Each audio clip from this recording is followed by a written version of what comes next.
Assalamualaikum warahmatullahi wabarakatuh. Perkenalkan, nama saya Bagus Wirawan Dewantara, kelas 3D D4 Teknik Elektronika. Pada kesempatan hari ini saya akan mempresentasikan dan mendemonstrasikan tugas besar pneumatik hidrolik yang telah diberikan oleh Bapak Denda kepada kami. Pada proyek kali ini saya membuat alat mesin bor kayu otomatis.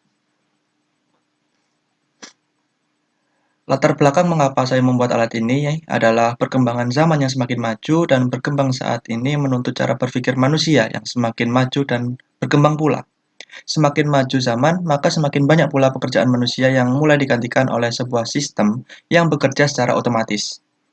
Mesin bor kayu otomatis ini saya desain dengan tujuan membuat produksi industri lebih cepat, efisien, dan meminimalisir kecelakaan kerja.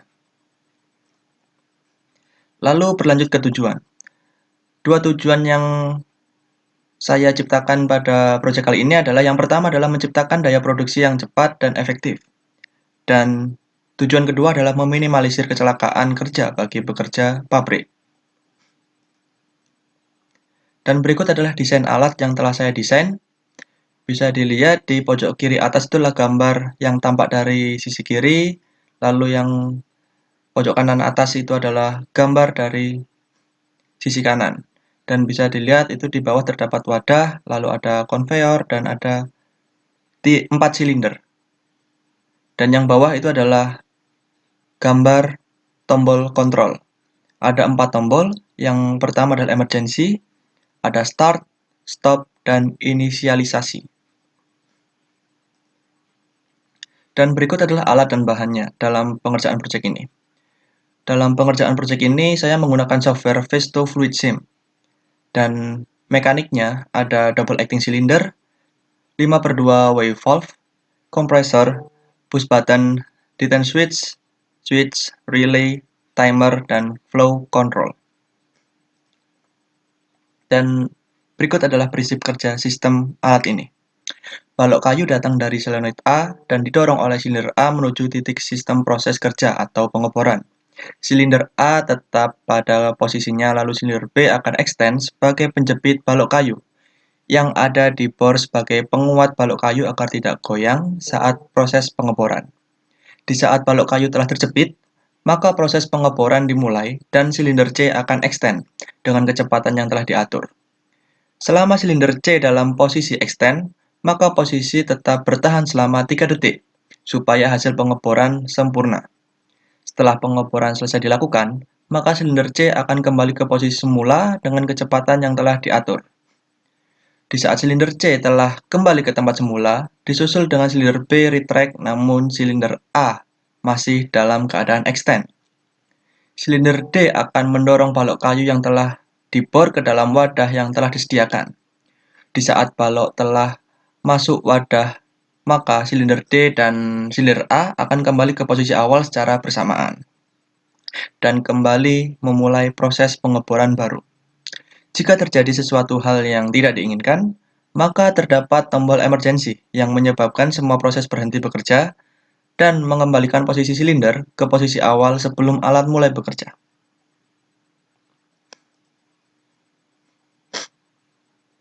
Dan ini adalah sistem diagram silinder. Bisa dilihat double acting silinder A extend terlebih dahulu, lalu disusul dengan double acting silinder B, dan double acting silinder C dengan grafik demikian karena ada way control-nya. Lalu C akan retract, disusul dengan B retract, dan saat B retract secara bersamaan D juga extend. Bisa dilihat pada sistem diagram silindernya. Lalu berikut adalah tabel alokasi kerjanya. Silinder A, katup kontrolnya adalah extend dengan kode EA, retract dengan RA, semuanya sama, extend dengan awalan E dan retract dengan awalan R. Lalu sensornya, sensor saat extend maksimal adalah A2, dan sensor saat retract atau sensor minimalnya adalah A1, dengan angka 1 adalah minimal dan maksimal adalah dengan perlambangan angka 2. Lalu silinder A itu dengan catatan silinder untuk menempatkan benda kerja, sistem menggunakan silinder double acting actuator, digerakkan dengan 5/2 double solenoid valve. Lalu catatan untuk silinder B. Silinder untuk penempatan benda kerja dan menjepit benda kerja supaya lebih kuat saat proses kerja. Sistem menggunakan silinder double acting actuator digerakkan dengan 5/2 double solenoid valve. Untuk catatan silinder C, silinder untuk melakukan sistem kerja pengeboran terhadap benda kerja. Sistem menggunakan silinder double acting actuator digerakkan dengan 5/2 double solenoid valve. Lalu untuk catatan silinder D, silinder untuk menempatkan benda kerja ke tempat yang telah tersedia sebagai pertanda sistem kerja selesai dilakukan. Sistem menggunakan silinder double acting actuator digerakkan dengan 5/2 double solenoid valve. Lalu ada elemen lain seperti start, stop, EMR adalah itu simbol untuk emergency dan IN adalah simbol untuk tombol inisialisasi. Lalu next ini adalah diagram fungsi. Diagram fungsi dia berawal dari 0, dia tidak ada apa-apa, lalu emergency, inisialisasi, stop, dan di saat start ditekan, maka silinder A akan extend A seperti yang tertera pada PowerPoint, dan ini dalam kondisi normal, normal, normal, dan ini pada proses keempat saya beri keterangan D, yaitu delay. Mengapa? Karena saat silinder C extend dan dia itu akan bertahan selama 3 detik. Itulah alasan saya mengapa saya beri keterangan delay di sini. Lalu lanjut normal, normal, normal, dan akan looping ke start. Dan berikut adalah rangkaian elektropneumatiknya. Dengan tombol emergency saya buat baris sendiri, lalu start stop saya buat baris sendiri, dan ini adalah menggunakan metode saya hidup yang lain mati. Maka dari itu diperlukan tombol inisialisasi. Lalu untuk tombol emergency-nya dengan rangkaian seperti ini, emergency pada di awal, lalu emergency pada di kaki 24, 26, dan 29. Karena tujuannya emergency, saya menggunakan emergency di saat project bekerja. Saat emergency ditekan, maka kondisi silinder akan kembali pada posisi semula. Dan ini adalah keterangan kerja rangkaian. Tombol inisiasi pada kolom 19 diaktifkan terlebih dahulu, lalu tombol start ditekan untuk memulai proses kerja alat. Step 1, masukkan yang digunakan untuk mengaktifkan step 1 adalah tombol start. Sensor pada step terakhir, yaitu step 7, A1, dan D1. Dan kontak step terakhir K7, relay yang bekerja pada step 1 adalah K1, sehingga kontak K1 digunakan sebagai pengaktif penguncian dan untuk menonaktifkan penguncian step sebelumnya. Pada kolom 20, dapat dilihat K1 mengaktifkan solenoid EA atau silinder A extend. Lalu berlanjut ke step 2. Masukan yang digunakan untuk mengaktifkan step 2 adalah sensor silinder pada step 1 atau A2 dan kontak step sebelumnya yaitu K1. Relay yang bekerja pada step 2 adalah K2, sehingga kontak K2 digunakan sebagai pengaktif penguncian dan untuk menonaktifkan penguncian step sebelumnya, pada kolom 21 dapat dilihat K2 mengaktifkan solenoid EB yaitu silinder B extend. Ke step 3, masukan yang digunakan untuk mengaktifkan step 3 adalah sensor silinder pada step 2 yaitu B2 dan kontak step sebelumnya K2, dan relay yang bekerja pada step 3 adalah K3, sehingga kontak K3 digunakan sebagai pengaktif penguncian dan untuk menonaktifkan penguncian step sebelumnya. Pada kolom 22, dapat dilihat K3 mengaktifkan solenoid EC, yaitu silinder C extend. Lanjut ke step 4. Masukan yang digunakan untuk mengaktifkan step 4 adalah sensor silinder pada step 3 atau C2, dan kontak step sebelumnya K3. Relay yang bekerja pada step 4 adalah K4 yang sekaligus berfungsi sebagai timer. Sehingga kontak K4 digunakan sebagai pengaktif penguncian untuk menonaktifkan penguncian step sebelumnya dan menahan posisi silinder tetap extend selama beberapa detik. Dan pada kolom 23 dapat dilihat K4 mengaktifkan solenoid RC yaitu silinder C retract. Untuk step 5, masukan yang digunakan untuk mengaktifkan step 5 adalah sensor solenoid pada step 4 atau C1 dan kontak step sebelumnya yaitu K4. Relay yang bekerja pada step 5 adalah K5, sehingga kontak K5 digunakan sebagai pengaktif penguncian dan untuk menonaktifkan penguncian step sebelumnya.